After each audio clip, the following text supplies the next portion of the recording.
আজ বানাবো একটু মুড়ি ঘন্ট। এই গরম মশলাগুলো দিয়ে এবার ভাজবো। পেঁয়াজটা দিয়ে দিলাম, পেঁয়াজ রসুন দিয়ে দিয়েছি। এটা একটু ভাজা ভাজা হোক। একটু নুন দিয়ে দিয়েছি, তাড়াতাড়ি নরম হয়ে যাবে। এটা একটু ঘি দিয়েছি মাঝখানে। এবার এই চালটাকে দিয়ে দেবো, দিয়ে একটু হালকা ভেজে নেব।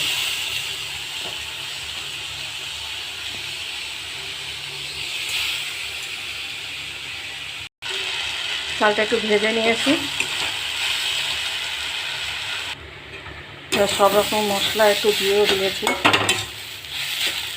আদা, জিরে গুঁড়ো, ধনে গুঁড়ো, গরম মশলা। রেডি হয়ে গেছে মুড়ি ঘন্ট মোটামুটি।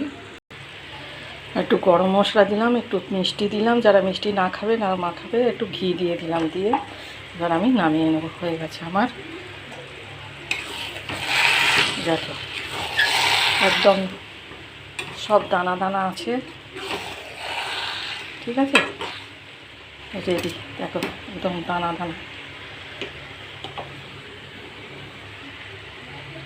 সুন্দর হয়েছে। ভাত একদম গোটা গোটা। এই যে মুড়ি ঘন্ট রেডি। চাল দেখো একদম গোটা গোটা আছে, ঠিক আছে।